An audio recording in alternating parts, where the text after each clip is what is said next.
right, let's just go 3, 2, 1, and bam. So we're live everywhere now. Yeah, check that out, dude. Oh, you just got to tilt a little bit that way. Oh, look at that. Or just pick it up. I think you'll be in there. If not, just lean in a little bit. I think you'll be, yeah. You got troubles if you're saying that. Just lean in a little bit. I'll feel it. So hello, everybody.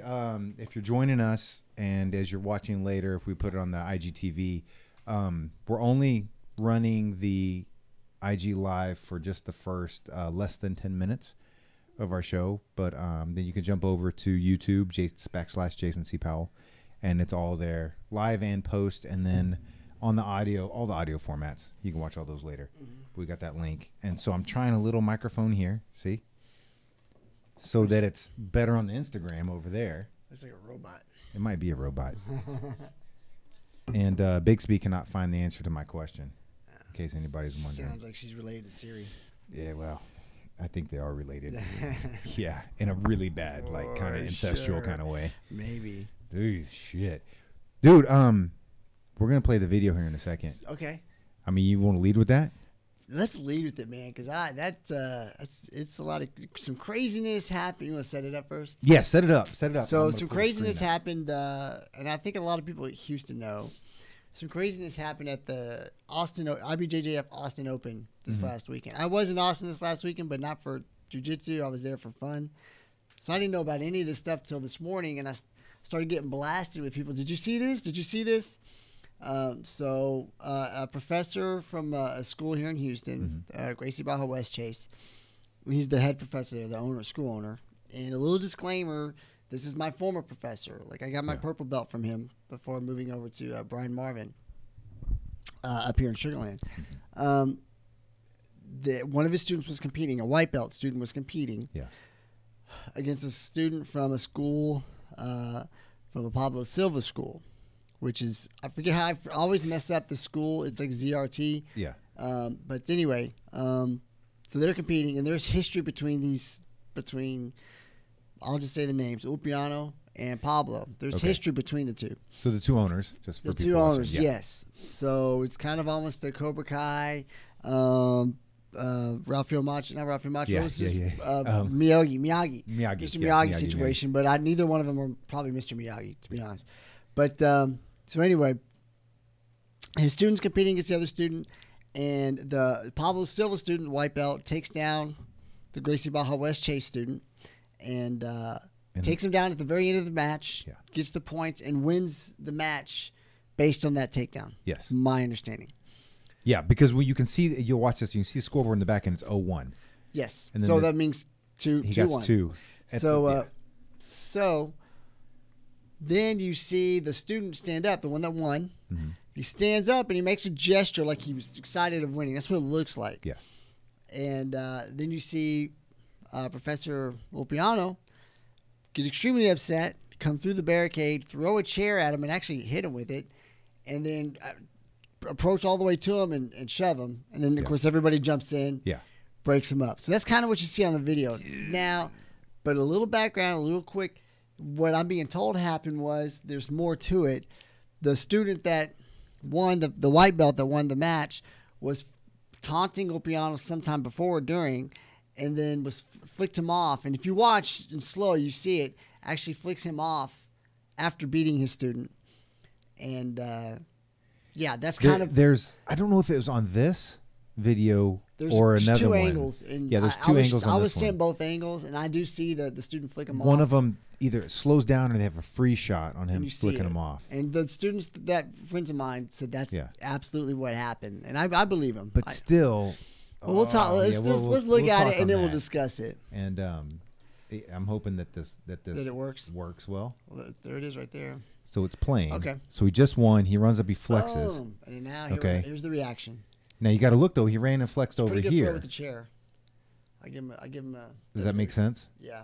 So he ran to the opposite side where his coach was, and did the flex. But was he? I think he was kind of looking towards Ulpiano, Professor Ulpiano, while he's moving that way. Well, and he was, and it's about to go to the. Go, Josh! Go, Josh! Yeah. You gotta go! Get you out of So you see, boom, it takes him down to the It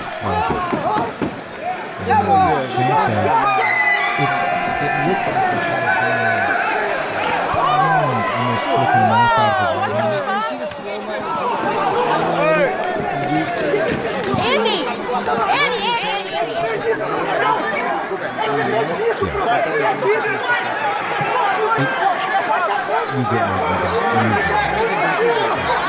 otherwise, it doesn't really make sense. Oh, and there's the broken chair for people that are just listening to Sean. It doesn't really make sense. Oh, no, so that's him flipping. That's him flicking him, maybe flicking him off back. Yeah. So the reaction doesn't really make sense, I think, unless you it makes more sense if you add in what the members from Gracie Baja West Chase are saying.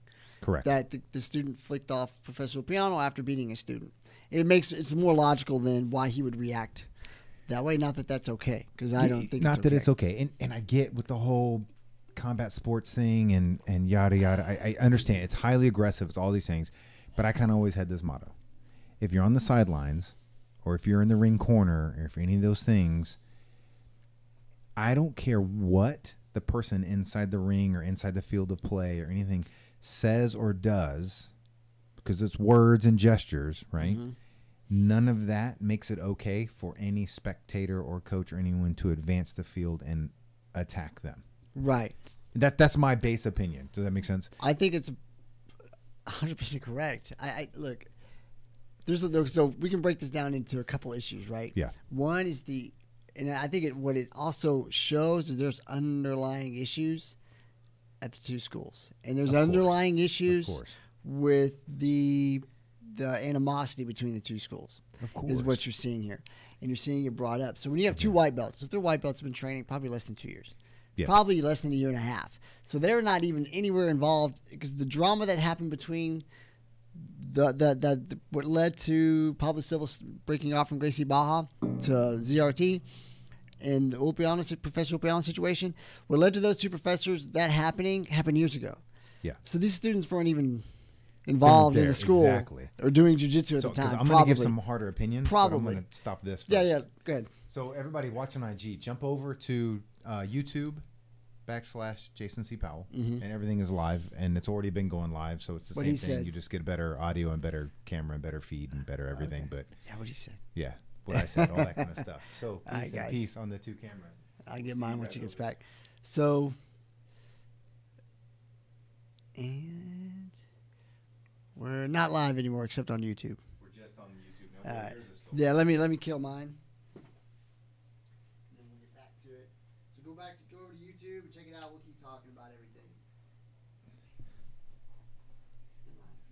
And then hit once it does that. Oh, you may have missed it. Yeah, and hit save up that top. Yeah, there you go. See, we're good. We're getting there with the technology. I'm definitely better than the first time I tried it. I was a disaster the first time I tried it. What the blah? I was like, I have no idea what happened. So, this is my opinion. One, let me start with the white belts, because that's an easier topic to start with. Yeah. Completely inappropriate. Like, what you should not be, first of all, even as a competitor, you shouldn't be talking to the other coach. Right. You shouldn't be talking to spectators. Right. You shouldn't. First of all, let me just explain this to you, white belt. You're not a UFC fighter. Right. Okay. You're not fighting for a world title. Right. You're in a competitive, voluntary competitive match that you paid to go compete in. Yes. Okay. You're not going to get. No one's going to come sponsor you based on your win today. No one. And a lot less likely with that kind of action. Yeah. So calm down. Okay? Calm the fuck random down. That doesn't have anything to do with their behavior. Was this like a medal round or a championship I don't know. round? I'm not sure about that part. I don't think it was, but I could be wrong. Yeah. So even if it was, calm the fuck down. Exactly. So, but yeah, stop trying to taunt the other professor. Let me ask you this question, white belt. If you're on the street and you see Professor Ulpiano walking down the street, you gonna taunt him there? Because I know the answer. I mean, I would like to see it. I know the answer. I'd love to see that. I know the answer. You're not going to do it because you're not protected there. Right. That's just a fact. Yeah. So you are completely, your actions, based on from what I've been told and what I saw, I think it backs it up, completely inappropriate, and you represented your school and your professor poorly, extremely poorly. If I was his professor, and I'm not, but if I was, I'd be outraged. I'd be very upset. Yeah. I don't even know if I'd let him compete under my name for a while. What's common discipline in today's schools? Because I know what it was traditionally for me, and it wasn't pretty. Man, but I think that varies from school to school. Jiu-jitsu is so easy come, easy go. So laid back. That would depend on the school and the professor. I know professors that would kick that student out. Yeah. I know others that would not allow him to compete, and if he did, they'd kick him out. Yeah. For a certain amount of time. Yeah. I think it would vary from school to school. Yeah. There would be something from me if that was my student, 100%. I don't care that he got attacked afterward. I would be like, it doesn't matter. Your actions precipitated that, and you represented me poorly, because that's a representation of what I'm teaching you here in this school. Yeah. And everybody else that wears our same patch. You represented everybody with that. In all the things he did, okay, the flip off we already got's bad. Do you think it's wrong for him to have done like the flex and woo or yell or roar with his coach? Not well. I think if you're taunting, if you were taunting the other coach, no, his coach, because he did that. If you're yelling at your coach, no, that's completely appropriate. It's combat sports. It's super intense. What was a last second win? It's a last second win with a takedown. Super intense. That's common. Like that's totally normal for guys to jump up, cheering, screaming because. All that emotion. There's a lot of emotion involved in these fights. Well, hell yeah. Which is common. It makes sense. So that's completely appropriate. But if it's taunting anybody else, if it's used as taunting, man, that's a no-go for me. Like no, you're wrong, and that's bad. That's a problem. Something needs to happen. Like that. Yes. If you're not disqualified, and it's happened before. There was a couple years ago. Now that I think about it, there was a guy in a finals match at an IBJJF event, and I don't remember which one. It was a major one. Won the finals. Got up, celebrating. Jumped off the mat for 2 seconds, which isn't allowed until you're released from the mat. Jumped off the mat for 2 seconds to celebrate with his team. Came back, disqualified. Ooh. It's the rules, man. It sucked. It sucked, right? That's a sucky one. But here, that guy was not even bad intentions. This guy, come on. Like, if I was the ref and saw it, I would have disqualified him. Yeah. Like, no. That's you get into things like conduct. Did the ref see it? It happened really fast. Yeah, like I didn't see it until quick, someone man. showed it to me in a slowed down frame, and then I was like, okay, I see it. And then you think of like where the two coaches were at the center table. Yeah. He's going this way pretty quick. The athlete's still on the ground here, and the ref was behind him there. Yeah. And so it's, if you don't, to me, 'cause I'm one of those that I don't care what audience people say and spectators say, and even other coaches say, I never believe it. Right. Never. I don't care what I've got to see it. Yeah. So did he see it? And that kind of stuff. Yeah. Well, I know who I think saw it. It was Professor Upiano. Oh, he definitely saw something. You know what I'm saying? Or Something heard caught his something, or attention. something. Something got him too. But I was like, fuck! I saw it when you sent me the video. You're like, fuck, the hell is this or whatever? And I was like, what's he showing me? Because you just see the main picture and you don't know what that is. Like, what that? I was like, oh crap! I know. And at that, like right then, I really didn't even see belt color or anything. I just because it kind of went kind of quick. I didn't know it was a white belt until someone told me. I couldn't tell. I wasn't even looking at the belts. Yeah, honestly, I was I like, wouldn't what either. the hell's happening here? I was like, I saw the chair and I was like, holy! Like he's lucky that didn't like really nail somebody. He's gonna be in trouble. Look, technically, he could have been charged with assault. That's what I'm saying. Yeah. If the guy went to that happened that tournament's actually in Round Rock, right north of Austin. Yeah. If you went to actually a friend of mine works at Round Rock PD right now. She was competing, as a matter of fact. But she could have taken a report right there. If he went to file a report, they would take it. Yeah. They would take it. That was assault, 100%. Yeah, that's how bad that is. You can't do this. You can't do it. So that bleeds into. So you've got a black belt in multiple disciplines. So you tell me, as somebody with that lineage and with that background, what do you think of a teacher or professors or I think another whatever they call it in another martial art? What do you think of his actions? So Opiano with the background that we just went over. Right. Opiano would be he and or his school. He and or could be a both combination things would be barred from competition for a period of time. Okay. Now that gets hard because you have a lot of different sanctioning bodies and things of that nature, but somebody's got to step in, right? and he's GB, right?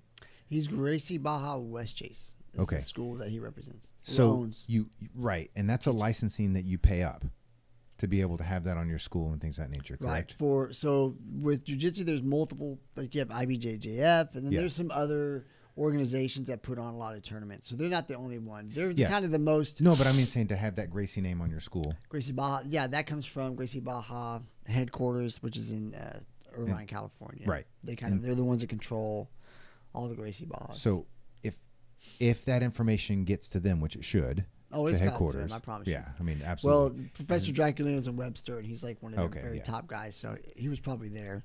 And so that should then they should control that sanctioning of them. Does that make sense? Of the school? Of the school. So the head of Gracie Baja should? Yeah. So I would think that you would say, okay, this is what I would do. I'm not saying what's rule or what's allowed or any of those situations. If the athlete actually flipped them off, which I think he did, so I would ban him 6 months or a year from competitions. Mm-hmm. And in those 6 to 12 months, I would require some level of, in quotations, community service. Like make him prove that he's learned. Opportunity for improvement, OFIs. We hit him forever. Mm-hmm. The professor would be admonished at some level, a fine or something, and that's going to depend on the contracts between him and Gracie Baja. Because I don't know that. He should be fined, and I think the school should be suspended from maybe 2-3 months of competitions. And I think he should have to go through some level of recertification or refresher with Gracie Baja as far as conduct before he can advance in any kind of school, any kind of anything like that. And then it should go on the record. I mean, does that make sense? I mean, I'm not saying kick the kid out. I'd have to be there. If he flipped him off and said something and there's a history of it and he had been spoken to before, the white belt's done. Yeah. Done. I wouldn't screw with him. That's pretty strong. And now that's, I don't know about the history. So let's pretend there's no real history with the white belts and the coaches and things. Yeah. Then I think that. Yeah. 6 months, no competition for 6 months and hit him. I would say a year. I think a year would be strong because 6 months, because major competitions are 2-3 months apart. So to really hit them would be a year. It would be a big time to hit that now because, we have Masters Worlds coming up and where I'll be competing at the end of August. And there's, all the way through December, there's a few good tournaments. And actually, if you hit it a year right now, you miss Pan Am's next year. Yeah. Worlds, just regular Worlds, which has everybody, which is in May. Yeah. That would be a big hit. To ban a whole school from competing, that would be a major hit because that's a big deal because there's a lot of students. That's a large school, and I have a lot of friends that train there, and a lot of them are good competitors, and they compete on a regular. But if you think of it as, and this is why I'm so harsh with it, to me, I hate the term. I hate this term, but I don't know another one. You have to have a zero tolerance policy. It is never, ever, ever, ever okay to assault. In situations terrible. Like that. Open competition, terrible. Open this, open. And now, if there was an aggressive attack on him and things, but there wasn't. Throw a finger and tell you go fuck your mother. Who cares? Yeah. Who cares? Well, he's the asshole at that point. Right. Then now what is everybody talking about? Not the chair. Yeah, the what's his name? Bobby, head coach at Indiana University. Used to love to throw chairs onto the. I met him. I can't think of his name right now. I hate that my brain locks up like that. Because you said Bobby and it was fucking weird. But you know what I'm talking about. Yeah. So he pulled one of those. He pulled a Hoosier. I'll just say Hoosier. He pulled a Hoosiers on the guy. But I don't think he ever. Gosh, Bobby Knight. Bobby Knight. I don't think he ever hit anybody with a chair. I don't think he did. He may have struck some players in practice. That was hands. It's all good. It wasn't an object. Yeah, it's just practice. But I tell you what, that's interesting. I've never heard of a whole school. Maybe it's happened. I don't think I've ever heard of a whole school being banned from competition. Yeah. Let me tell you, I think that would be. I'm not going to say I'm on board with that, but I tell you that would be a heavy penalty. Yeah. I really hate punishing students for what an instructor did. Yeah. But what that could force is him to lose students. Yes, that's kind of the idea. But you still want to do that because schools are, and I'll give you a short story of where this comes from, where that comes from. But these schools and the academies and however you want to classify them are a community. And in your community, there's some level of responsibility for every individual to the community and the community to the individuals, right? Which is why we lock people up. Does that make sense? Yeah. You got to do those things. So if the pinnacle leader of your community screws up in that manner, you have the community has to see and feel the discipline to that leader if the leader is going to remain in power, which of course he will, because there's financial things, there's all this other kind of stuff in.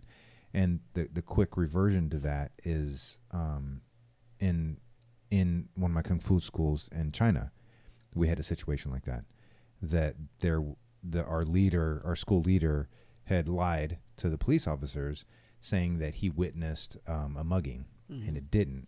There was no mugging. There was no anything. Right. It was just a guy he didn't like, and he tried to use an excuse to beat his ass.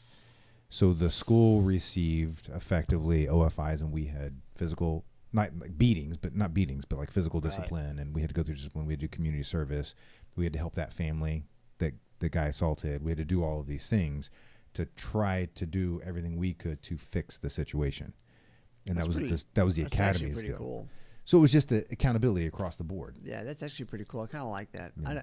I think jiu-jitsu is, there's a lot of, someone made a joke with me today about how, jiu-jitsu united. And it's not like it is a lot of there's animosity between schools, and I think that's probably I know there's some here. Most schools know. I think our school know. We're pretty, because we're so open to everybody. Yeah, and we get along. So we're very laid back. We get along kind of for the most part, everybody.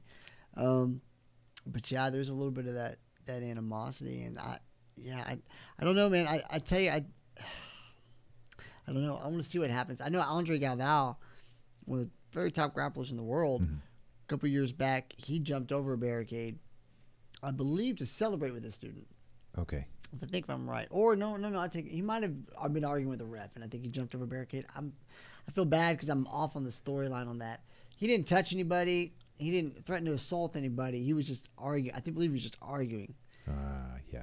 And he got a 1-year suspension from all competition, which that's how he makes his living. Yeah. As a school and competing. Oof. Yeah, I agree with that. He's a high level.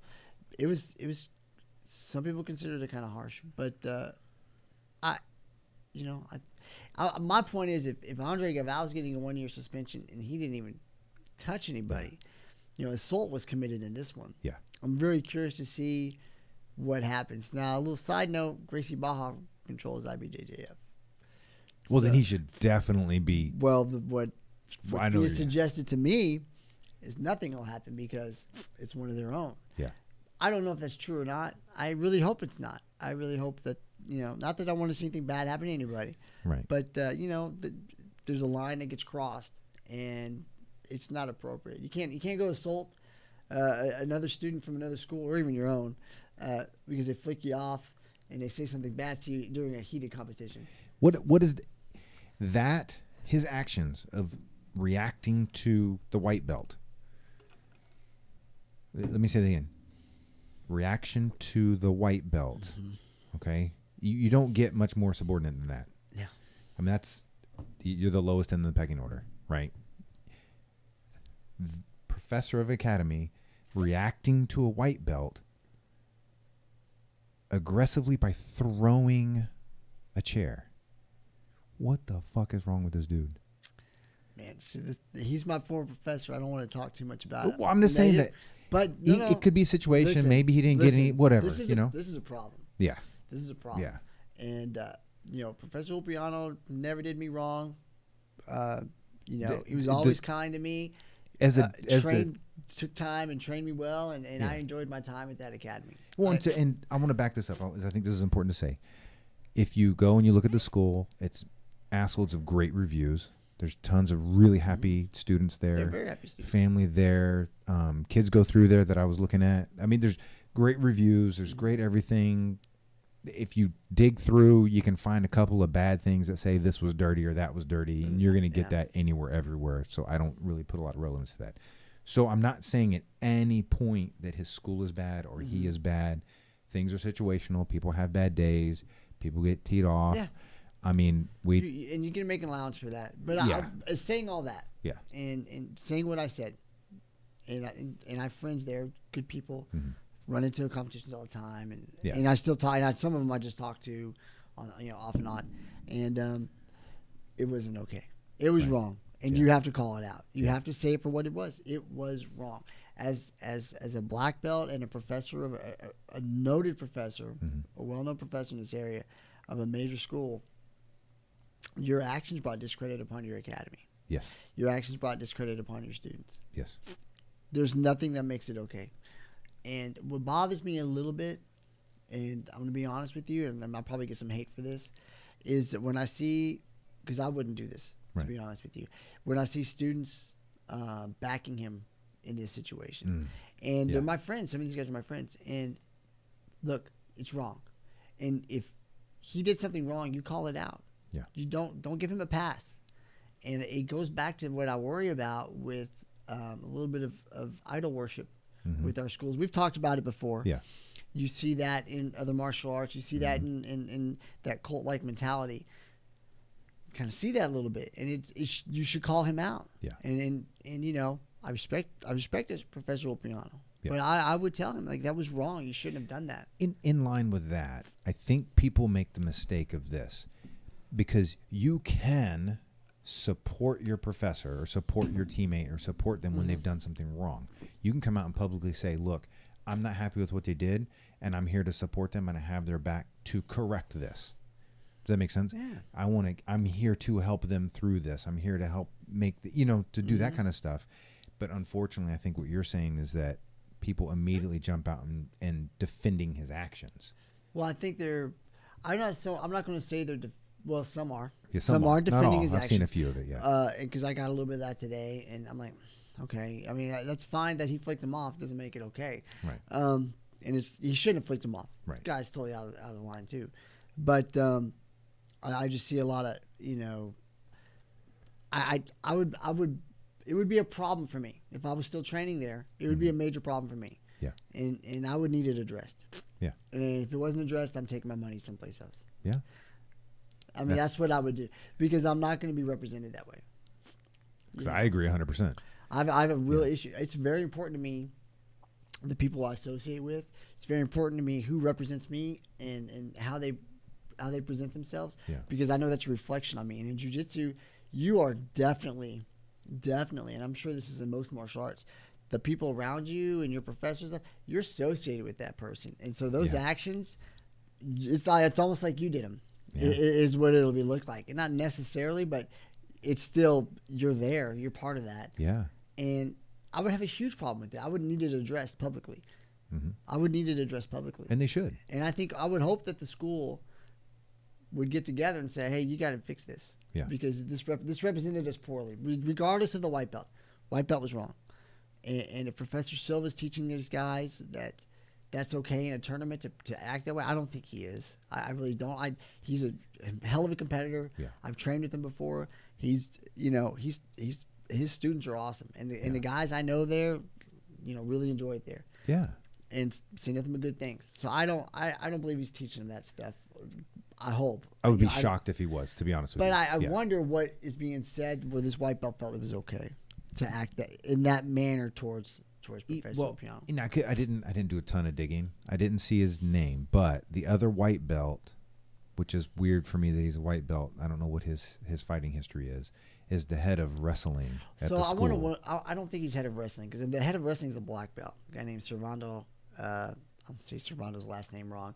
And he's a black belt, and he put a guy from that school asleep in the same tournament. Okay. But did not act out of hand. He actually was very respectful and helped him get back up.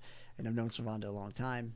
He's a hell of a black belt. Yeah, and that's why I saw that in the thing, and I'm like, wow, so I don't know. Like, I haven't trained there in a while. Yeah. But my understanding is Servando's head of wrestling, or is close to it. He's been teaching there since it opened. Yeah. So. That could just be an error.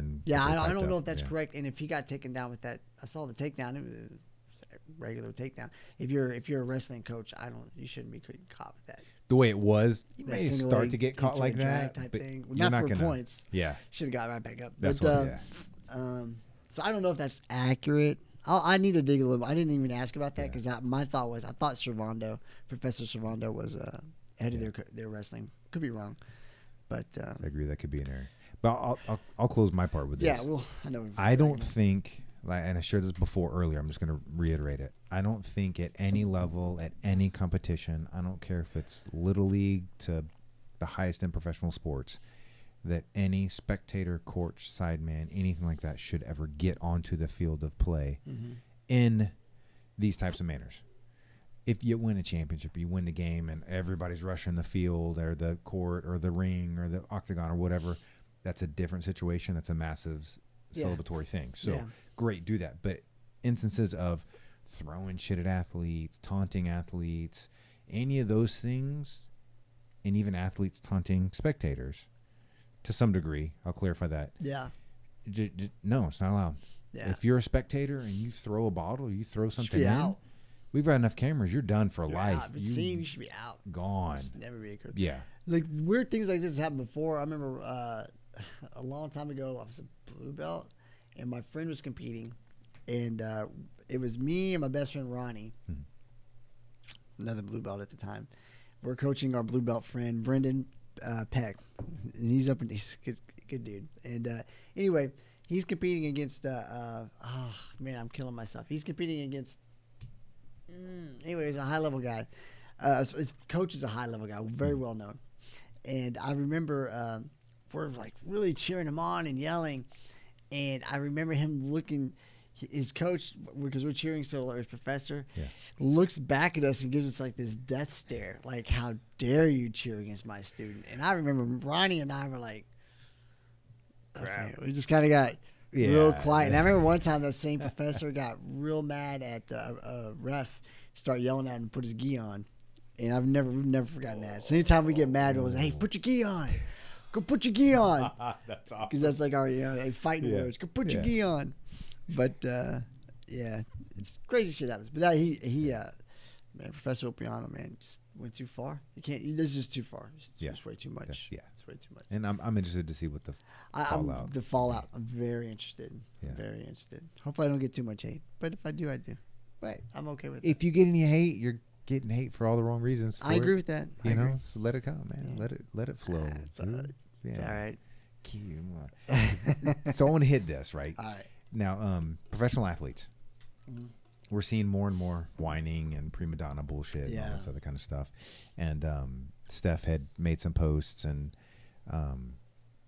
hanging out with some of the people I get to hang out with the other week and all this. It was, I keep some of that quiet because I hate name dropping. Fucking crazy.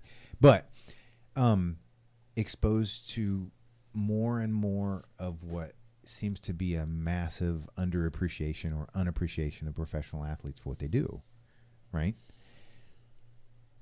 This is a base opinion because I want to open this discussion, but a based opinion of my own. These guys and girls, mostly guys because they get the bigger money, but these guys and girls make so much money to play a game that they love, right? And it's their job. So this is me. You get paid, I'm going to use some of the hiring guys, millions of dollars to do a job. Stop dicking around and do your fucking job. That's kind of my thing. Oh, I don't like my coach. Shut up. Oh, I only get passed to 10 times a game, not 12. Are you serious? Like, to me, like that type of a deal. Right. And I had never done the math, okay, until 3 or 4 days ago. Percentages, not total numbers, 0.0014% of the U.S. population is a professional athlete. Yeah, that sounds. I mean, that's less than I thought. I mean, I knew it was a pretty small number. Now they don't in that number. They're not counting. I'll use this deal: professional jiu-jitsu guys necessarily because they're not big purse. They're probably taking the top. The right. Big, I would think it be 4 or would it be 5? 4 or 5. Would you count hockey? Yeah, hockey was counted. Hockey might be skewed a little bit because you have a few teams that aren't in the U.S. Yeah. But No, I'm still, just kidding. it's a few people. Yeah, I know Yeah. hockey. I'm like, skating I on mean, the look, ice. it's fun to watch, but whatever. They lose a lot of teeth. Okay, so mean, there's something. There's something real with it. No.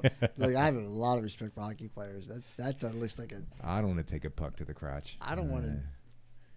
Some guy, some 6'4", 270-pound animal skating at 30 miles an hour slam me into some boards. Oh hell no! I don't want that.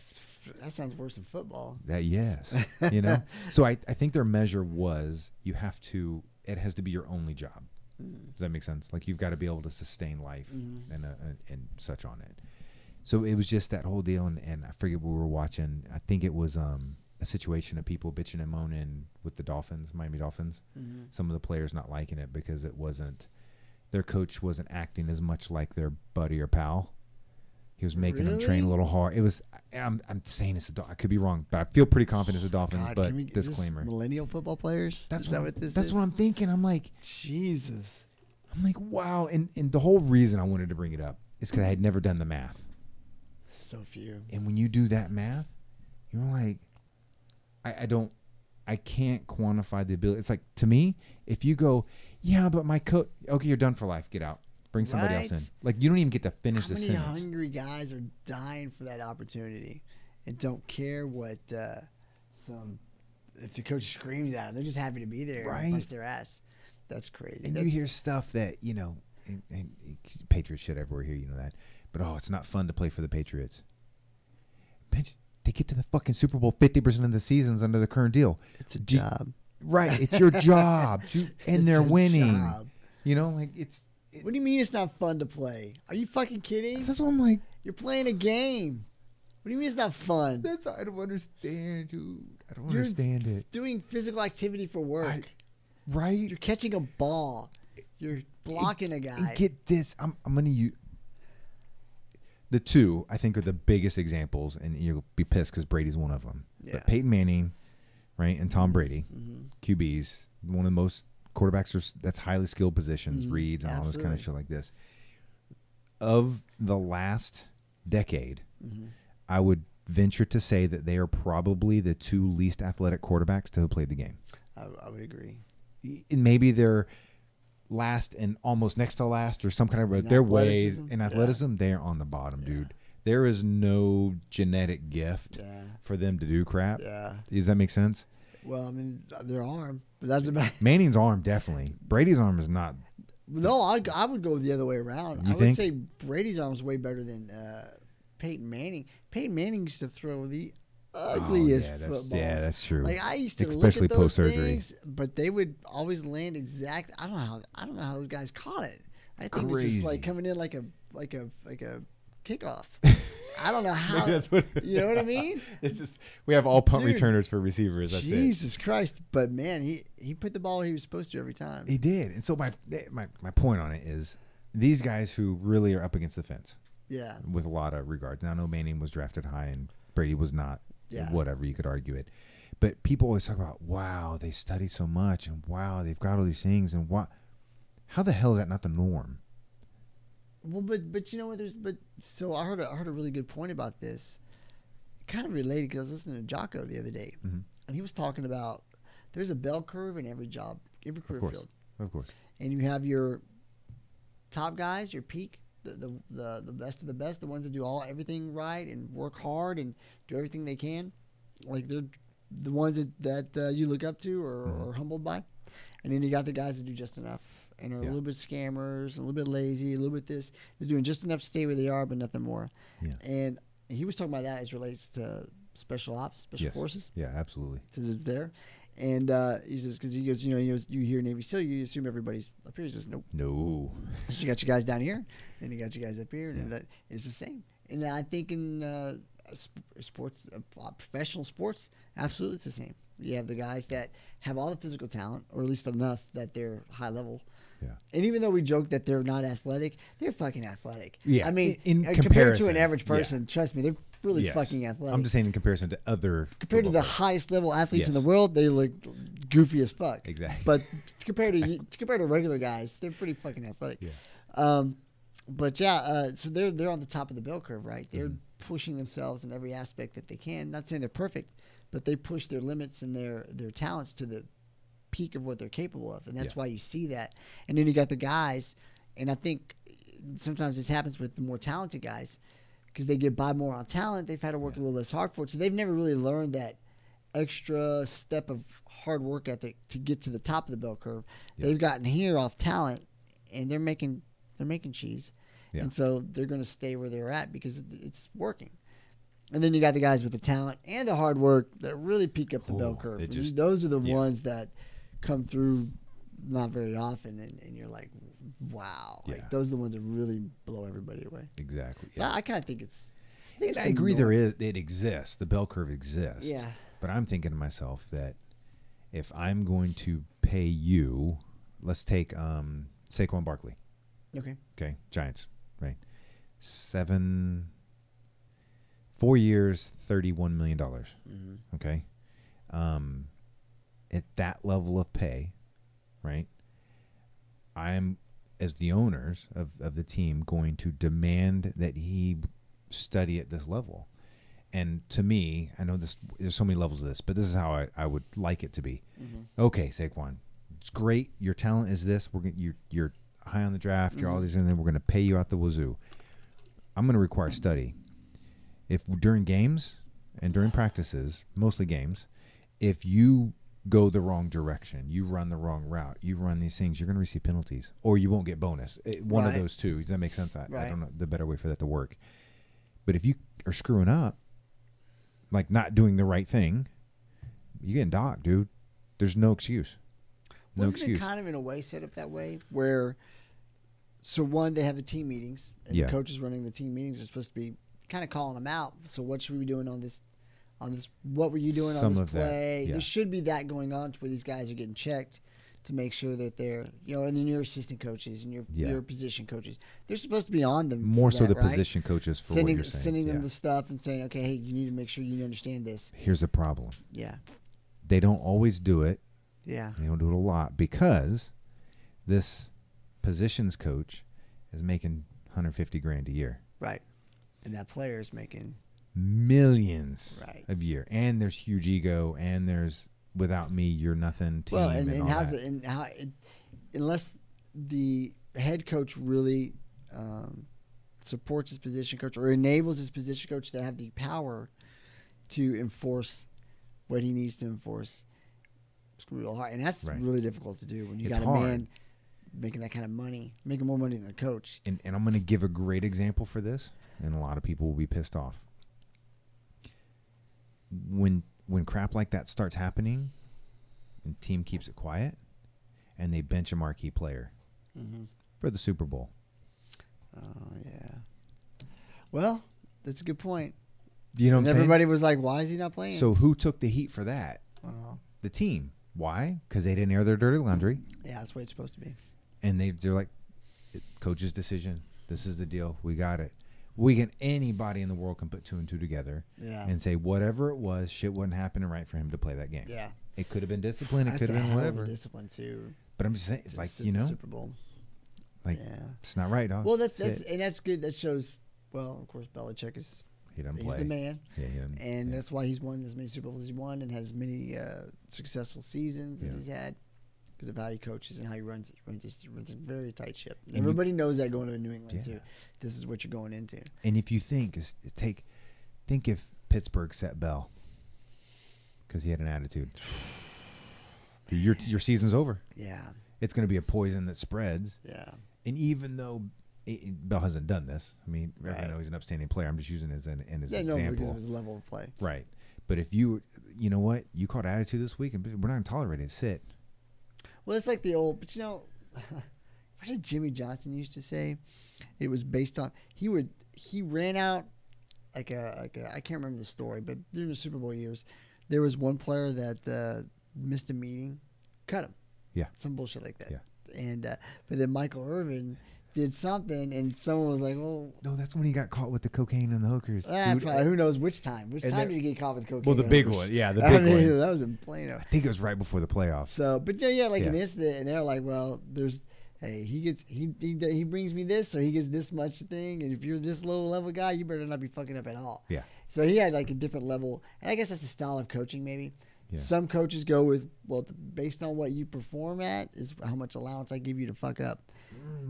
Yeah. Well, but I mean, it won them 3 Super Bowls. Yeah, I mean, in 4 years. Yeah. So, but Brady or Belichick's done it differently, and it's won him how many Super Bowls now?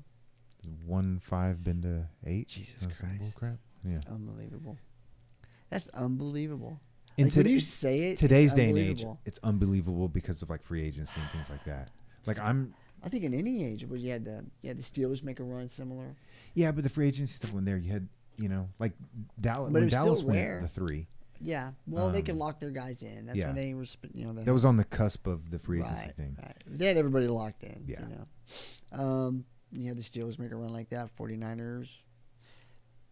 Man, I Yeah. don't know. That's doesn't happen insane. That's insane. You can almost do the Bills in there, but they never won the Super Bowl. But they had that long run going to the Super Bowl. I'm gonna defend the poor Bills, dude. If you make it to the Super Bowl, I don't care. I don't care if you get beat 100-0 in the Super Bowl. That is such a massive accomplishment to get to the Super Bowl. 4 years in a row. 4 years in a row. That was amazing. They just were running into Dallas and then Denver. Was it Denver? Yeah. That was the LA one. No, they were different. They were same division, so they didn't. No, they didn't. They ran into would have been Dallas. Would have been San Francisco in there, right? Yeah. So it had to be San Francisco in yeah. there. Yeah, that had to be. That was the year because I remember I was in Panama. I was stationed in Panama, and I was sitting at one of the, I can't remember what we called them, but they had those little pizza joints at all the bases, Yeah. Yeah. Yeah. And we were sitting there eating pizza, watching San Francisco and Dallas play, and because I remember Deion Sanders pushing off on Michael Irving and getting away with it, and I think he intercepted the ball. And that was kind of the game right there, and I was very upset about that. San Francisco, that was the year they went. Yeah. It should have been 4 in a row for Dallas. It should have been 4 in a row. But and that's what I'm saying is if you make it to the Super Bowl, it was amazing. That was an amazing accomplishment. That was an amazing accomplishment what they did. But they were still like the JV version of the Cowboys. They were, yeah. They literally they were. were. Like Andre Reed was like Michael Irvin light. Thurman Thomas was like Emmitt Smith light. Yeah. And I don't want to insult Thurman Thomas. It's amazing, but Emmitt Thomas is still Emmitt Smith is still Emmitt Smith. Yeah. And then Jim Kelly was like Troy Aikman light. He was. It was awesome. very They were Aikman-like. like, you know what I mean? Yeah, that's They true. just didn't have that offensive line, and they didn't have that that defense that Dallas had. Man, they were monsters. I think mostly the offensive line for them Yeah. during those years. Yeah. Yeah. They When they didn't have the played defense Dallas, 'cause Dallas would. I remember the San Put it Francisco, but I on. don't really remember the game very well. I don't either, but I remember the right Dallas now I game, know it was yeah. San Francisco because I remember Dallas losing to San Francisco, and I think that was that had to be 94, 95. I'm getting my Super Bowls. I can't remember which one. I'm trying to remember what year I was in Panama, but I think it was 94. Because that would have been the 90. It played in 95, 94 Right. Super Bowl. Yeah. Right. Yeah, so yeah, the yeah, 96 yeah. is the Barry Switzer year. Yeah. Where he lucked into a Super Bowl. Troy Aikman coached that team to the Super Bowl. How did that ever? Such a crazy hole. Yeah, man. Yeah, man. remember Football feeling season's bad. around the corner. Thursday Yeah. night football's popping up. Isn't that 2 weeks or whatever, the Hall of Fame Bowl? Or game, Hall of Fame Bowl, Yeah, Hall of Fame first week game. of August. Yeah, 3rd, 4th or something, whatever. Yeah. Dude, that's My going to be. God. It's going to be the first test of that national anthem deal. So they went back. Did you see that? I'm confused on where we are with the national anthem. So right now, I think right now is weird. There's no policy. this is There's gonna be nothing. Like it's just whatever. Like it's a. They're gonna play chicken with each other and see which And I'm one like, flinches oh, first. That's what's gonna happen. They're man. playing chicken. Trump ain't gonna back down. I'm telling you right now, Trump ain't gonna back down. Trump is a nut. If Trump's a nut, he will not back down. He does not give a shit. No, he's gonna. I don't care what happens. If I don't there's even policy, know- no policy, anything, he's gonna. Something's coming out of I his. don't even know no. if Trump likes football. Does he I don't even either. like I football? don't know. I've never heard him talk about football until the national anthem. I bet he doesn't even watch football. I'm with you. I would be surprised if he did. I bet he doesn't. I bet he I don't doesn't. think he does. I've never heard him talk about a team or I've never heard any mention Yeah. of football with him. But god damn it, if he's not He in the middle will of this. tweet the shit out of something. Oh my. I don't want it to be over. Honestly, I want it to be over with. That's I my don't deal. want to deal with it. I just thought, and people are. I've got a shitload of hate for this, but because because I had made comments about it. I Yeah. thought the last policy was great. It's great. It addressed it. If you want to do it, come out and stand. If you don't, stay back. Totally cool. No discipline if you stay back. But if you're on, you can't kneel. Let's just not have a fucking issue with this. I agree with you. I thought, okay, that fixes it. Because look, if you're so downtrodden in this horrible country of ours that you can't come out and stand for the national anthem because you're so oppressed in our oppressive country, then go sit in the fucking locker room. Fine. You were part of 0.0014% of our population. Less than that, because you're talking about the NFL. It's just NFL. Yeah, you got to talk about. It gets so small at that point. Holy crap! You know what I mean? What is it? 1,500 or so? Just under 2,000. Yeah, that sounds about right. Just under 2,000. Yeah. So you're less than half of that number. So if you're dressing and you even have the option, you're even smaller number. You know what I mean? So you son of a bitch. What is it you hate America for again? They don't know. I'm like, they don't really know. Shit. Misperceptions and misunderstandings. And I would get so much hate for this. Lack of whatever. I don't know. This is me. This is crazy because there's a lot of crazy shit that's gone on in this country that I've massively disagreed with and has made me angry and I've lost sleep on and all this other kind of stuff. And I'm not gonna get into those topics, but they exist. But I'm never going to sit or kneel or, in my opinion, disrespect what the national anthem is. Yeah. Call it for the military. Call it for this. I don't give a shit what it is. For me, when the national anthem is playing, you stand. You respect it. It's the flag. It's our colors. It's the foundation of what provides us the ability to do what we're doing right now, to speak out, to protest, to stand. To all of those things that afford them the rights to do, and not them, us, everybody, the rights to stand for what you believe in, say what you believe in, do all this, barring a couple small little things like you can't say bomb on an airplane and stupid little shit like that. Whatever. That's not really a structured freedom of speech. But all these things exist. Gather, protest, say your words, make people listen, go on social media, do all this, blah, blah, blah, blah. Why don't you celebrate? Like, why would you not want to celebrate the shit out of that? Well, you know what's even weirder? Because I think there's a strange thing happening in our country, and I was thinking about this, and it really honestly scares the shit out of me. I saw a stat 3 years ago or 2 years ago, maybe. Okay. And it was on Fox News. Judge me, I don't care. It was on Fox News. Take that for what it is. 5,000. 3 years ago, the Democratic Socialist Party had 5,000 paying members. Do you know today it has 45,000 paying members? Holy cow! I don't know what the percentage of jump that is. It's very significant. You know, and when you listen to a lot of young people talk about politics, talking about college age and early 20s, there's no respect for freedom of speech. In fact, it's the opposite. They think you hear the term speech is violence. Yeah. There's a belief that speech that they disagree with or that offends them is somehow violent and should be shut down. And I'll be honest with you, it kind of gave me chills when I really thought about it the other day. It gave me chills because I'm like, wow, like you guys are so disconnected from. Well, I don't even know if disconnected is the right term. You don't understand what you're talking about. Like you're wanting a totalitarian state is what you're heading for, and what you're advocating. As long as it's totalitarian in your viewpoint, you want that. Like you literally want that. I think there's an understanding of that. That's a totalitarian state, but they think that because they're right, this younger generation it's kind of leaning that way. This democratic socialist, Ocasio-Cortez, she's a legit issue. Like she's not some outlier. I thought at first she was an outlier. Like this was a little bullshit thing that happened in some small congressional district. Destroy herself. Well, she's not well read or well educated on these issues. We're finding out very quickly. She's a populist. She's a populist on the socialist side. Yeah, exactly. The way Trump's a populist on the conservative side. Exactly. There's no doubt about it. But she's a populist from the socialist side. And we're not talking about from the Democrat side, from the left side. We're talking far left socialist. Which encompasses communism in all its forms. So that's what socialism is. There's no socialism light. It is what it is. This because we're there. Yeah, I have things that explode my brain going through this stuff. There are no successful socialist countries ever. Ever. Some people will come in and say, oh, the Netherlands. Nope. When you look at it, it is not successful. And there's some level of partial misconstrued success because their national defense budget is, I think, 1/3 of 1%. Because we're bitching and moaning trying to get them to go up to 1%. Yeah. Right? And they're afforded that right because of us. A little bit of the UK, but primarily because of us. They're afforded the right not to do that.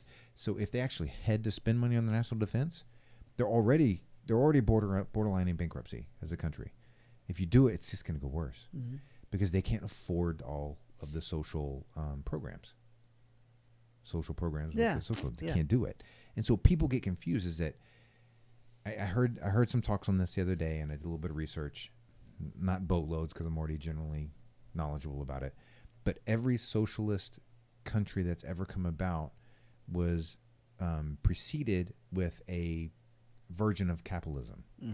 Right? Does that make sense? Yeah. Free commerce and things of that nature, which build wealth because the country they're building things, they're producing goods, they're doing this stuff, and then all of these people build wealth. And then what happens is the people that are on the lower half want what the people on the upper half want. So they start screaming, they get a voice, do all this ton of stuff. Then you start to get redistribution of wealth. Then you start to get an increase of programs. Then you expand government. And then guess what? Government owns everything. Yep. Owns everything. If you want, and this is all fact. There's no, I don't want to get in all the citing sources and all this stuff. And I had to say, Steph said the other day, she was like, why are you going to cite sources? People cite you. That was funny. That's pretty good. To plug that out. That's that was pretty good. Funny.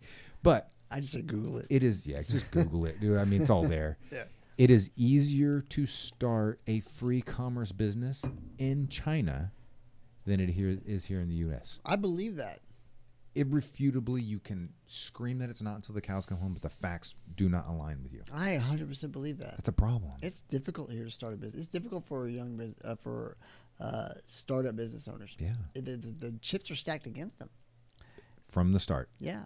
Yeah. Which is, I think there's probably a lot of issues involved in there. I'm not educated enough on them, but I'm sure there's issues between established corporatism and established businesses putting in, pushing for legislation maybe and pushing for regulations, which make it more difficult for competition to step in. I'm sure it has something to do with that to some degree. I don't know. Kind of. I would just venture to say that our government, I don't want to give too much power to the corporations. A lot of people are like, oh, lobbyists. Well, the lobbyists have power because we're giving them the power. Yeah. Does that make sense? Yeah, 100%. Because you don't have to go work for Ford for these things. You can do shit on your own. You can do stuff. It's harder, but you can actually make more and you can develop a product and you can sustain more and create more wealth and all this other stuff outside of the corporation. So we as a society are giving them more power. Yeah. So I hate to go there. I think I'm digging on this one, but I really believe that our government over the years was trying to do things in a good faith manner to make things better for the good of the country. And they just took some wrong steps. Well, you say minimum wage. Well, that sounds great, but when you start forcing that, you're forcing regulation, which means you're forcing some other taxes. And then you're saying, oh, well, Social Security. Well, oh, but if I'm employed, I only pay half. No, you don't. You're paying all of it because you're not getting the other part of the salary that would be part of that because, and you start breaking it down. It's so hard. It's so hard to like something like minimum wage to explain. It's so hard to explain that to people who are used to it. Number one, everybody in our country is used to it. Like everybody's grown with. I don't remember how long minimum wage has been around, but it hasn't been that long. It's 40s or the 60s. Something, yeah. I think maybe the 40s. I think somewhere in there is when it may have popped up, but or maybe 60s. I'm not sure, but it hasn't been around that long. Right. And but it's actually it's almost crippling to businesses having to deal with minimum wage, and it hurts workers, and it's hard to explain that to people. Well, no, but then they're guaranteed a living wage. No, inflation, everything steps up to that. Right. When the market knows you have guaranteed dollars in your pocket, guess what? Then they're going to ask for more money, and it's going to be consensual. It's going to be across the board because they know there's more money to be gotten. So they're going to. If you want to make more money, now your employer can't give you opportunities because it costs him more because now we have overtime rules. So now it costs him more. And it's cheaper for him to hire some part-time labor to fill those extra gaps. Yeah. So, I mean, I don't want to get in the weeds with it, but the point is there's a lot of things, and those are socialist ideas in my mind, in my opinion, because you're trying to guarantee wages, guarantee a certain ability to live, a certain lifestyle to people, a living lifestyle, which is what socialism is based in a way, is guaranteeing this, well, you will always be taken care of, and you will always have this much something. You will always have some type of roof over your head. You always have some type of food on your table. Well, when it's guaranteed, that doesn't necessarily mean it's very much. Right. You know? Or it's what you want. Probably it's almost guaranteed not to be what you want because everybody has to get the same. So you have to get what he gets. And you get there. When he gets. A couple of random points in there is college tuition. Why is tuition so high? Because the government guarantees it. Yep. It's government backed. Yep. So if the government's backing it, jack the prices. Because they're going to get it. And you're like, well, shit. Like, those school loans, where do they come from? Where do you think those school loans come from? I don't know, like, taxpayers. And this was one that, because I was kind of for a while on the fence on the universal basic income, right? I was I'm totally against it now because I've actually done more research on it. And it comes down to this: is the reason that term is coming around is because of automation. When has any modern society not automated? I don't know. The phone, the radio, and the TV was going to kill mail. Did it? No. No. We just email was going to destroy the postal service. No. Amazon might, but I'm just fucking with still just another form of mail. But does that make sense? I mean, it's for machines and this and that and all these things that kept coming around. It was like, oh, all the machines that are building cars now and all this kind of stuff that's going to kill the industry. It's going to kill the... No, there's still more people employed and more people employed. So it's like that when you start thinking about that, robotics and automation are going to destroy all these jobs and people aren't going to know what to do. I'm calling bullshit on it. You know, I think you're right because we always adjust as a through the industrial age, through the industrial revolution and all that. We've always adjusted. Yeah. New jobs come about based on new technology. There will be a small period of pain, I think. Of course. There's going to be a period where people who are skilled in certain jobs and those jobs no longer exist and they're in a weird. Maybe they've been doing that job 20 years, so it's much more difficult for them to adjust to the new market. Yeah. But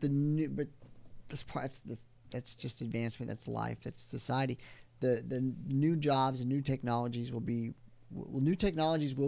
provide or will create new job opportunities and new skills that need to be learned. And so these young people coming up will learn those new skills. They will seek to acquire those skills for work opportunities, for job opportunities.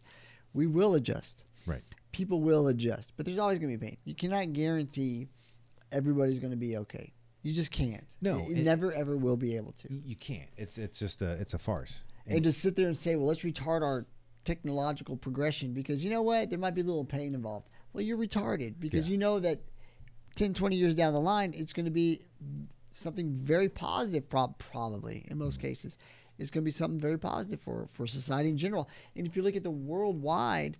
Technology is lifting everybody. It really is lifting all tides. It really is making the world a better place. It really is providing more and more access to better living conditions globally. Yes. And it's not, if you go to certain parts of the world, no, it still sucks. But it's better than it used to be. Exactly. And that's kind of my deal. Is there's all these things. You do this. In 1990, if you came out and you said, okay, well, all of this automation and the internet and email and all of this crap that's going today, if you try to explain that to somebody, all this is about to happen, which is going to make a shift of millions of jobs. And something that you look on a device and chit chat with your buddy across the way all the time is going to be one of the largest combined iPhone and Facebook, two of the largest companies globally. Oh yeah, 100%. And like this in a snap, right? You try to explain that to somebody, they're not going to get it. So in today's turn, they're saying, oh, all this automation is going to happen. All these things, all the jobs are going to go away. And you're like, it's going to create a whole new set of jobs, a whole new different skill set. You get that immediate rebuttal. Well, what? What jobs? I don't know yet. I can't explain it because it doesn't exist. Yeah, but it will. It will happen. Yeah, it always does. It always does. I'm like, oh. Well, look at Amazon. Look at Amazon. I mean, we brought it up, but Yeah. fucking look at Amazon. Yeah. My brother-in-law works for Amazon. Makes a lot of money working for Amazon. Yeah. He's got a really good job. Like, but that job didn't exist 20 years ago. Exactly. You know what I'm saying? Like those jobs. Like what was Amazon? Did Amazon exist 20 years ago? No, it was all online because it was online books. Yeah. If you remember, it started as It was online books, right? Amazon selling was books. used books. Look at it now. Selling used books. Now, there's a ginormous Amazon warehouse just outside of Houston if you go down I-10. Oh, it's huge, dude. I'm pretty sure you see it from a satellite.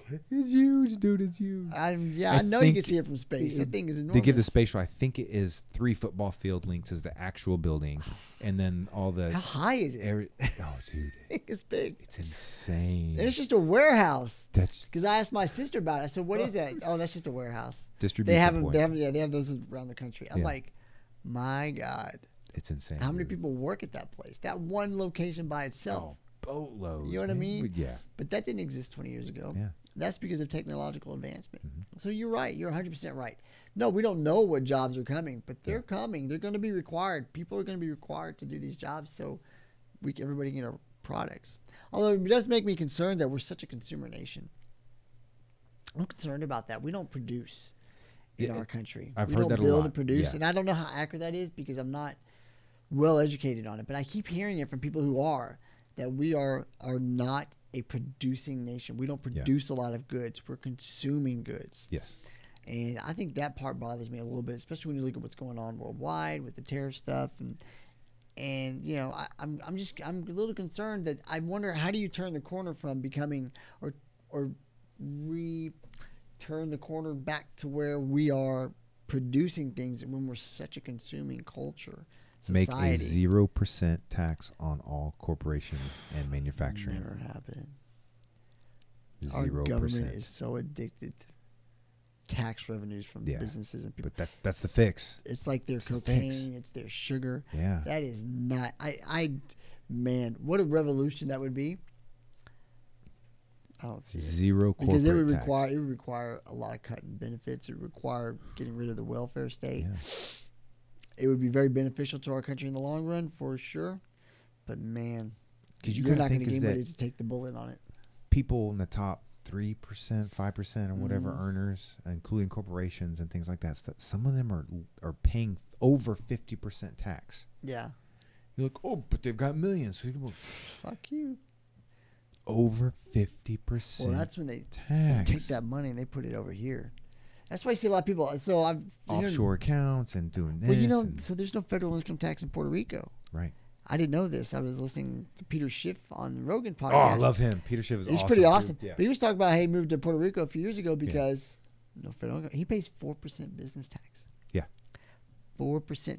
He was saying that a lot of these Bitcoin millionaires have moved to Puerto Rico. Like all these millionaires moving to Puerto Rico. That's like so awesome. yeah, like they got their money now. Yeah. And he's not a Bitcoin fan, by the way. But No, he destroys Bitcoin. yeah, he's not a fan of it, and he makes a very good argument.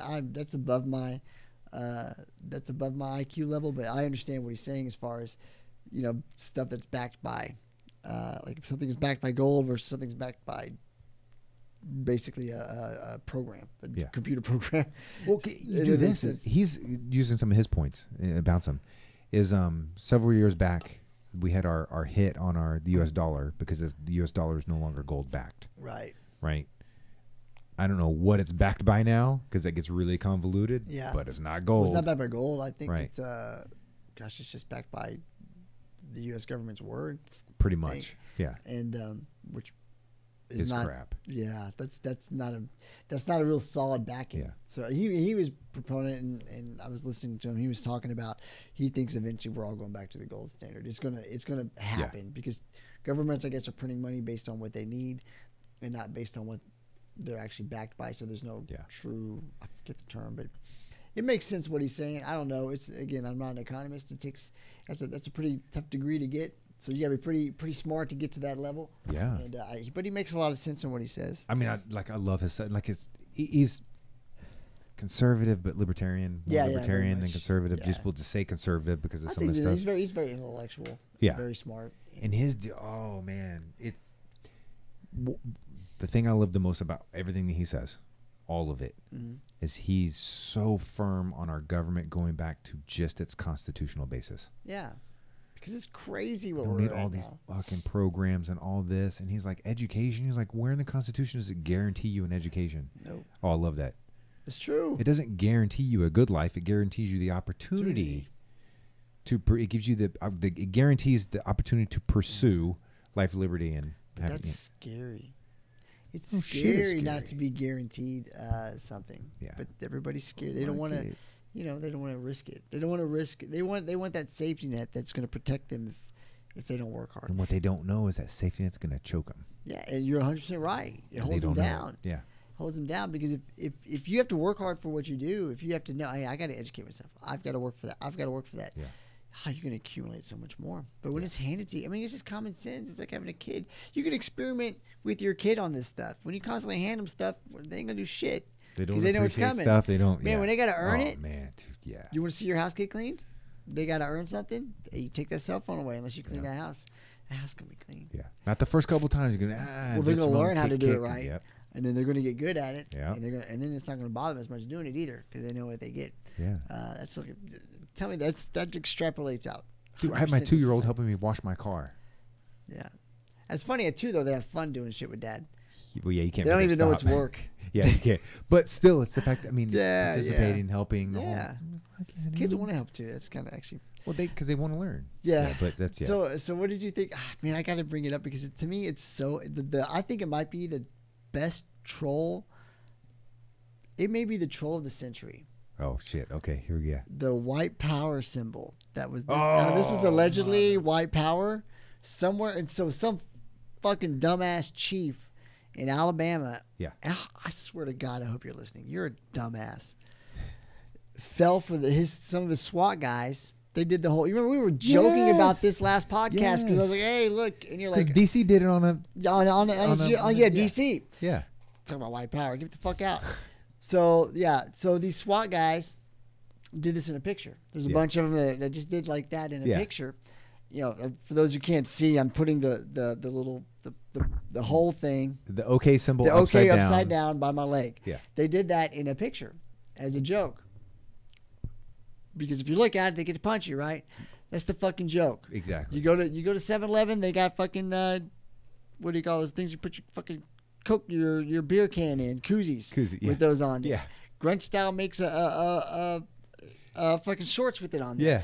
It's fucking it's a common known game joke, and this is okay. Everybody knows this means okay. Yeah. I've never in my 44 years of life existence living in Alabama, Texas, Oklahoma, some of the most southern states, and I'm going to tell you some Alabamas. I lived in Alabama. It's a questionable state in many ways, and I love you, my brothers over there, but I'm just telling you, there's some weird shit going on in Alabama. I never heard that termed as a white power term. No. Ever. Yeah. Ever. Till I guess this came from 4chan as a joke. Yeah. Started pushing, hey, tell everybody this means white power. And I guess they just create, there's a P and a W. Yeah. So anyway, this chief, someone told this chief that actually means white power and suspended these officers. Yeah. And they're still going to receive punishment, even though it's come out that, no, I'm not kidding. He said, no, they're still going to be punished because they should have known better. They represented the department poorly. They shouldn't have done that. And yes, we know their intention was not negative or in any way bad, but they're still getting punished because they represented the department poorly. So they're still receiving some type of punishment. I don't know what it is, but you're an asshole. Yeah. I'll tell you right now, you're a pussy and you're an asshole because you bowed to political pressure over something that's not even true. Totally that's a freaking that's a troll. It's a troll of the century in my mind that people actually fell for that thinking that meant white power. And it was intentionally made as a troll, as a joke. In the picture, I wish I should have had it ready. I could have shown it. The picture was, I think it was 6 guys. It was like a SWAT team, a small SWAT team. Yeah. So it's like, I think it was like 10 guys and like 6 of them were making the little gesture. That's a fucking getting, joke.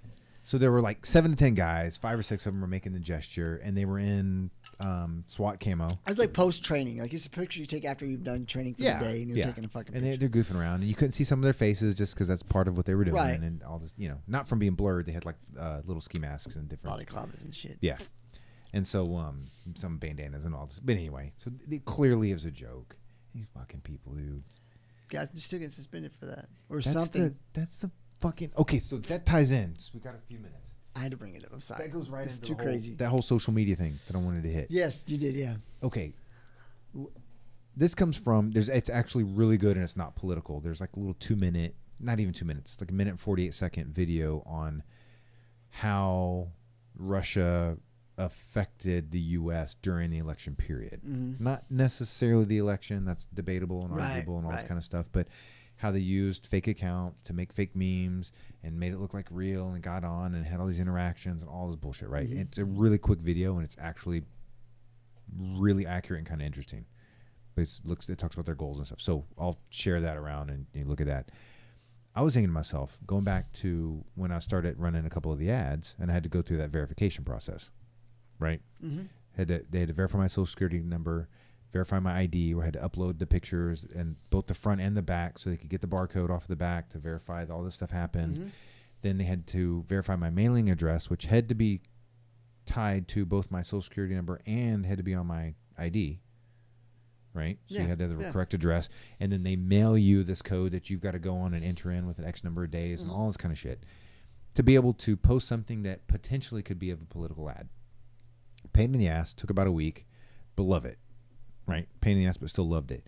I'm thinking to myself, if this shit can happen with fake memes and fake stuff like this, why not, we touched on this before, verify every single social media account? I agree. I feel like it's going that way though. Like just to get a Facebook account now. So like you used to be able to get a Facebook account, put whatever name you wanted up there and all that stuff, right? And I use different name. I don't have my personal name on my Facebook account for a lot of reasons. And but I was thinking about because I wanted to start a Facebook page for some of my defensive tactics cop stuff. But I was trying to figure it out, and I was like, man, I'm not quite sure how to get this done. And then I was like, if I want to do that, let me just change my personal page to my real name. Like, I mean, I'm out there. I'm not gonna hide it anymore. Like, let me just, I'll put my name out there. Whatever. And but it wouldn't let me do it.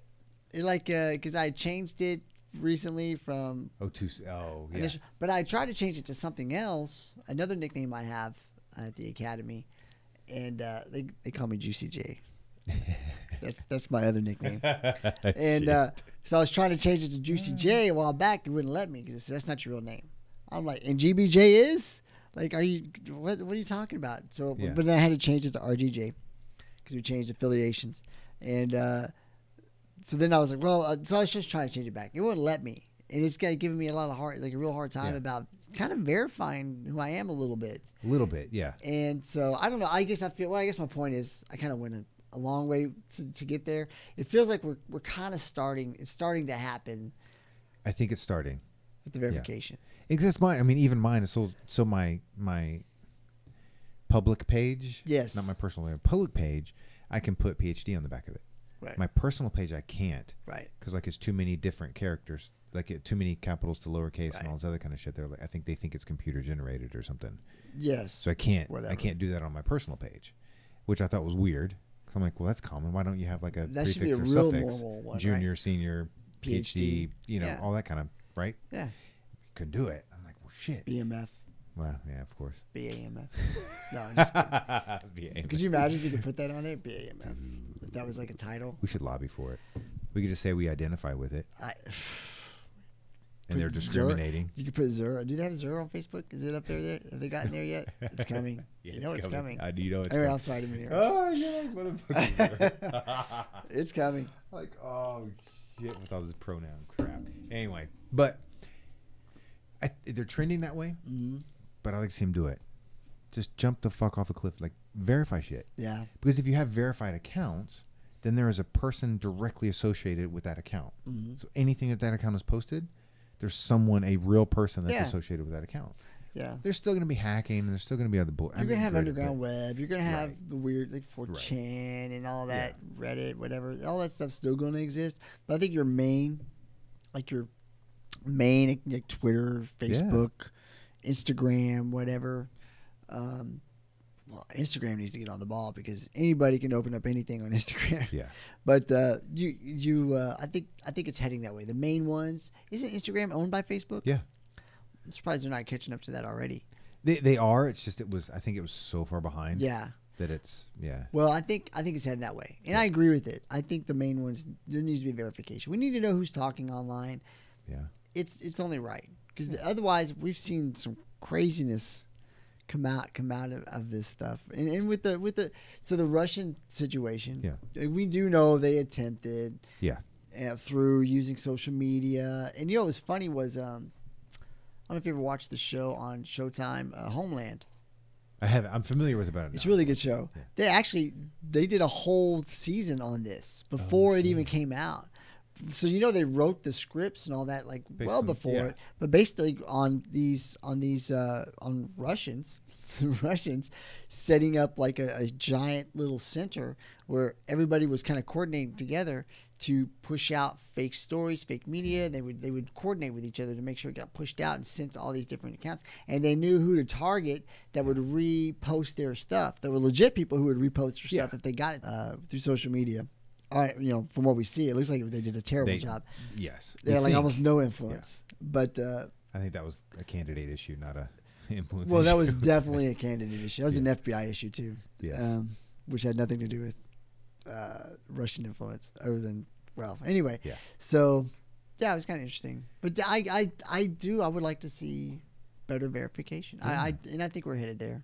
I hope so. Pretty soon we'll have facial recognition on our apps. Why not?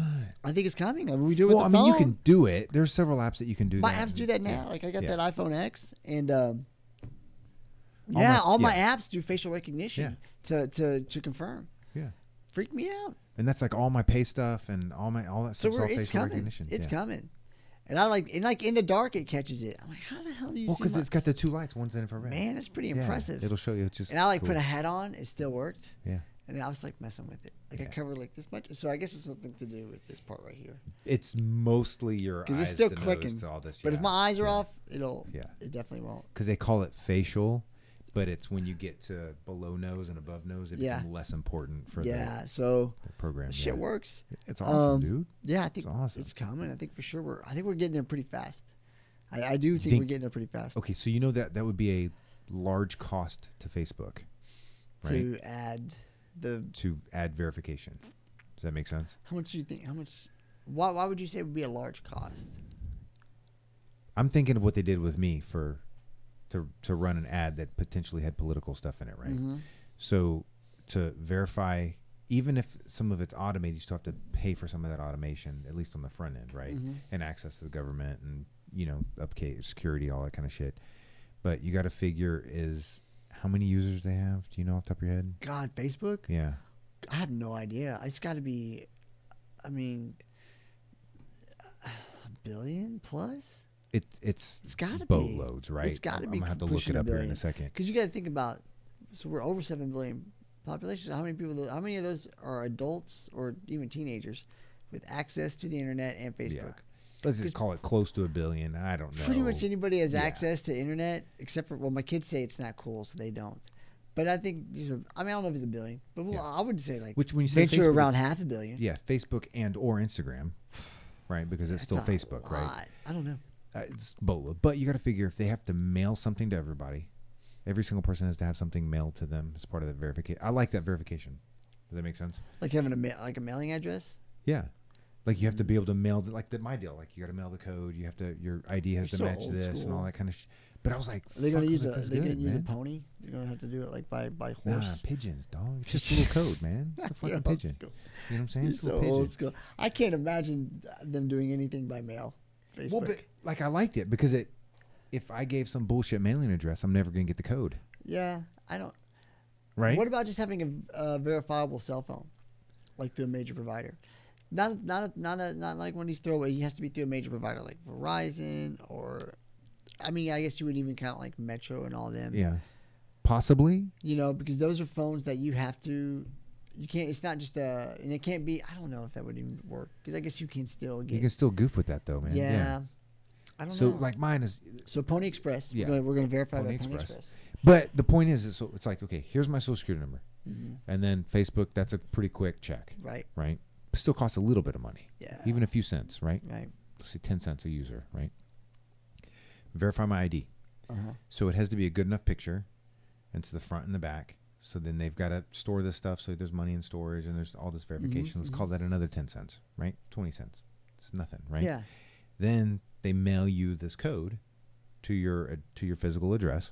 So you get the mail. It comes in a few days, and then you have to enter that code in, which then is just another step of verifying, right?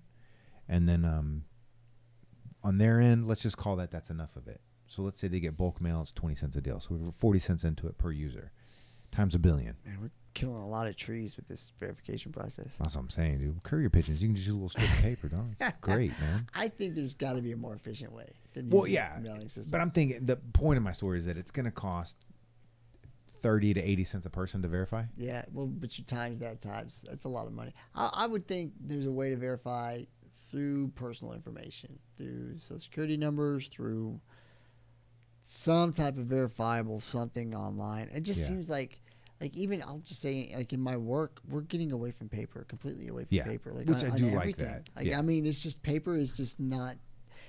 It's not convenient anymore. I mean, you can have paper to print things out when you need a printed document, but everybody's just like we were meeting with someone today talking about storage of like training files and stuff, and it's like everything's just going to carrying things on thumb drives now and digital. It's everything like cloud and all that. I just wonder how much how much paper we're going to be using in the future. It just seems like almost none. Very little. Some people argue one big solar flare and we're 100% back to paper. And I think they would be arguing correctly. I don't know, but no, because I agree, and I'm not saying they have to mail. I'm just saying that there's I see what you're saying. I liked that step because I was like, okay, well, clearly, I think they would. But if you do that, think about how many users they would lose. That's why I don't think they would do anything like that. But again, they're not really losing those users because they're not users. Well, you're losing people who don't want to go through the process. Because, there's, like we were talking about lazy people. Yeah. There's some fucking lazy people out there. There's people that are so fucking lazy that even to avoid Facebook, even if it was like, hey, you're going to have to confirm this through mailing through this, they'd be like, fuck, I don't want to check my mailbox. Yeah. I'm not doing that shit. I agree with you. I do agree with you. There's a lot of lazy motherfuckers out there. I don't know, though, because I'm thinking, hey, any person, you will not be able to access social media unless you go through this verification. Because I like the idea of going through some level of verification at a central point. Mm-hmm. Like I said before, my idea was use the Google Play Store and use the I like App that Store. one. Actually, I like that one a lot. Right. So then you're verified through them, and then now that verification just carries over to the app. I think that is an easy way to do it. I think it's a lot easier because everybody has that option on whatever cell phone. If you're using whatever cell phone you're using, you have those options. Yeah, and you can very easily verify, get your identity verified. Any place that you can download apps from is required by the federal government to go through at least this level of verification. Yeah, I like it. I like it a lot. It's coming, dude. It's coming, man, and it's going to be. I think it's going to clean some things up, and it's going to make people be held a little more accountable for their actions online. Because for me, I have a hard time. Like I see memes or I see articles or I see shit, and I'm like, fuck, I don't have to look this up. Is that real? Is it not? Man, I look at the source. First thing I do is look at the source, and if it's a weird looking source, I go bullshit. Well, do people are putting fucking this news or that news or these sort? They're fakely putting the news on. Yeah. Feels like that would get debunked pretty quick though if they do it, because CNN should come out if it's a story that goes viral and be like, whoa, we didn't post that. That's I don't know, some of it. Dude, like you had Whoopi's T-shirt thing the other couple months ago. Whoopi Goldberg. Oh yeah, no, she. I the latest with her. She's a nutcase though. I don't take anything seriously that they. I mean, I know. Like, we didn't even talk what she's talking about, but I heard about that the other day, and I'm like, why do people even take them seriously? Like, why do people take celebrities seriously on anything? On anything. I've gone off on that. I have so many rants on that bullshit. I'm like, get out of here, man. Anything. Why would you take a celebrity seriously? Do you take your Uncle Joe seriously when he gets drunk at Thanksgiving and spews off his politics? No. So why are you taking Whoopi Goldberg seriously? I'm like, it's the same fucking thing. And there's things to take them seriously on. There are some things. So I'll do. I watched the this is now whatever, a few weeks ago it's over or whatever, but the Luke Cage deal. What happened with Luke Cage? No, nothing happened to him, but I watched the episodes. I'm in season 2. Yeah. I'm a big Luke Cage fan. Yeah, so Bushmaster, right? Bushmaster freaked out because No. I'm just saying that I'm taking that character. You're gonna No, the character I'm just taking Bushmaster. the character Bushmaster. Oh, okay. Mustafa something or whatever. Yeah. I found him on Instagram a couple of weeks ago. Doesn't have this huge following, whatever. And I don't take him. He says a couple of things political. He actually does a really good job avoiding most of it, but there's a couple of things you can kind of tell his political views and perspectives. I'm okay with that. And I'm great with him putting out there. I don't take it very seriously. Yeah. Because I'm like, that's a great opinion of his. I'm glad he has it. It's all this kind of stuff. But then there's some things we've seen practice some different martial arts, some capoeira, and some different things like this. Yeah. And he does some stupid rap stuff, and then he gets on and he talks to women. Fucking awesome, dude. You got to see some of this. But some of those things, I'm like, that's a great perspective. You have to send me his because Instagram. It's based in logic and it's based in all these. Does that make sense? Yes, I can take that seriously. Rogan. There's about 80% of the things he says and does. I'm like, that is, agree or not, I can take it seriously because I know it's based in logic and reason and from a good-hearted perspective. Right. You get on and the Whoopi thing, shit is blowing fucking smoke, man. Yeah. You know, and I'm going to get into the whole this or that. I think it was an idiot. I think Judge Jean was an idiot for going on the show, and they were an idiot for booking her. And she's perfect fit for that show. I mean, in the sense of as a guest, because she wants to do stuff. She wants to get in there and get in the fire. So. Well, yeah, but I mean, I just think you're just asking for one of them, right? Somebody's going to blow up. And well, she's not going to back down, and so you got her. She's going to be super hyper aggressive with her take. And then they're not gonna like that because most people go on there are pretty meek. Yes, I think, and they try to be very whatever. She's not that way. That's what, who keeps. So Ben Shapiro keeps talking about wanting to go on The View. Oh, he's been asking lobbying for years to go. They don't want none of that though, no, because they've seen him just rip apart. No, he has too much. He's way too. You do not have to agree well with him educated at all. on the issues, but he knows stats and data points and the thing off the top of his head like you can't even. Man, and if he doesn't, he says it. I can't really talk to you about that. I don't know the stats on that. Yeah, down on that. Yeah, no, and like he's so quick and he's good. He would. Yeah, they don't. I guarantee they don't want none of that. No, they know they don't want none of that because they're like, oh, we can't. Yeah, he'll make us look like he'll expose us for the frauds we are. Yeah, we are. And I think Shapiro's deal and some left people and some middle center people and right and Rogan's thing and all stuff. Even what we're doing, I think, is slowly strangling traditional television and traditional shows like that. Oh, for sure. Or in traditional radio. Yeah. 100%. You're totally seeing it. Like when I went on Adam Villarreal's show. Yeah. He talked about that. He hated podcasts at first because it took away his job. Yeah. Like he basically lost his. People don't want to. The very few areas where it still holds, but it's starting to lose me is sports talk. Yeah. So I still like sports talk because I want to hear what's. It's so I got to catch up on it somewhere because I'm so fucking busy all the time. Yeah. So I really want to hear it, but it's still the freaking commercials every 15 minutes or every 10 minutes. And here's what really drives me nuts. Sports talk guys try to act like podcast guys now. They try so hard. So what they're doing is they're killing the time that I need them talking about sports so I can catch up with talking about current events. And I'm like, no, like I get that someplace else. I need you to talk about the latest moves in the NFL. I need to see what free agents went where. I need to see what what's going on with the whoever. This player to that team. Because I don't know, and it's hard for me. I don't have time at work to look this shit up, and I don't have time at home because I'm training. See, so we need to get. What are you guys doing? Shit. This is where I'm at. Yeah. I'm about to start looking up sports podcasts to replace that because I know if I get a sports podcast, I'm probably going to get a lot more information and stats coming at me. Yeah. So I can feed my brain with it and not listen to the local guys talk about what the fuck were they talking about today? You know what they were talking about? I tuned in today because I was driving from one meeting to another, and they were talking about should you be married before you move in together, or should you be married, or should you live together first? On sports talk. On freaking sports talk, and I'm like, are you fucking guys kidding me right now? Because they're trying to get the female crowd, man. Well, I'm done with them. Yeah, I'm done with them. If you find a good one, let me know. It's hard to find a good sports podcast though. Yeah, I know. Because they're, I don't know. I've looked a little bit, and here's the problem: is the same radio guys are doing the sports podcasting, so they're bringing over the same bullshit. Yeah. And and I need to find. And they've got that good following and all that kind of. So they stick with the same. Kind of stick with the same thing. It's gonna happen. I was trying to push Steph to do that with hers. Her She hands to the should. face thing is literally in 5 minutes blast through all the major sports news twice. Get her to do it because I will be listening every freaking day. It will be part of my list because I go through my morning. Because in the morning when I'm at the gym, I'm not jamming out to Metallica when I'm doing my lifting. Yeah. I'm most of the time. Sometimes I am. Most of the time I'm like, okay, I got to catch up on these podcasts. That's what I do.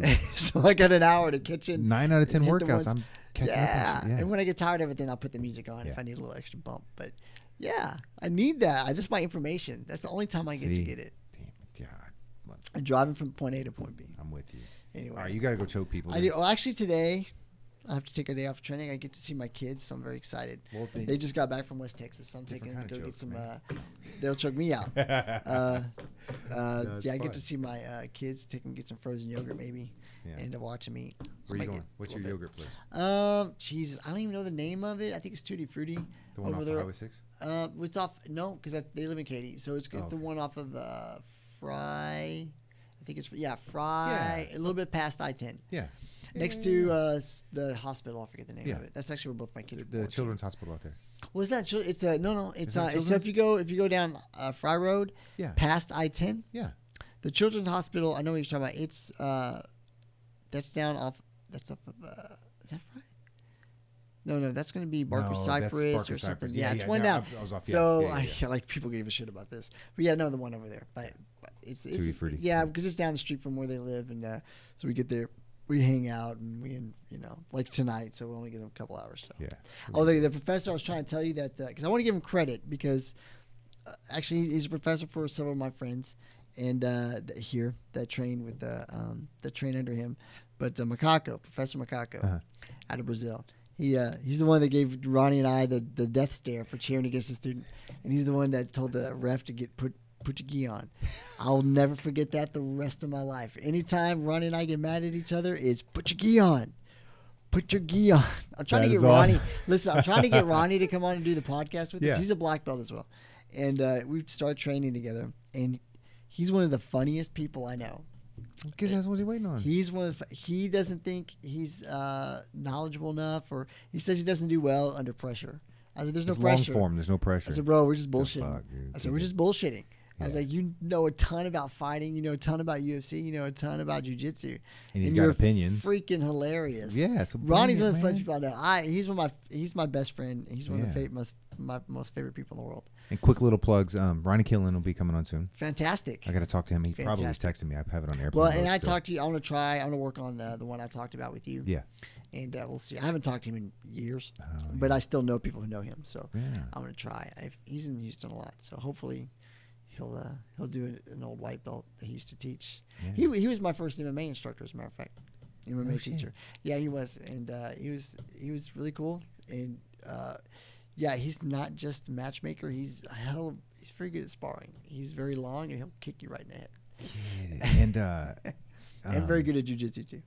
Yeah, and I'm just like, and then Jay Rodriguez, who just won the deal, his Muay Thai fight at the you were telling me about him at Madison Square Garden. Yeah, last weekend. That's exciting. So he'll be coming on too. Yeah, so we'll start looking around for some of these local guys. I think we have a lot of very, very talented.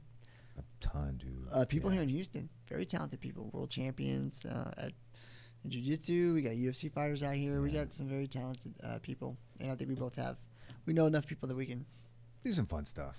Absolutely. Yeah. It's always supposed to be fun. If it's not fun, then what's the point? And and a couple other big ones, I can't say them yet. Yeah, I don't want to say any names because it may not happen. I'll say those because they've already. And then Mike the Cop, though, no, you're coming. As soon as you come back to Houston, Mike the Cop's going to be on here. And he's a really cool dude, man. He's a good dude. I like him a lot. Cool. Awesome. All right, man. I'll go see my kids. Thanks, everybody. We'll see you next time. Hit us. Have fun. And peace.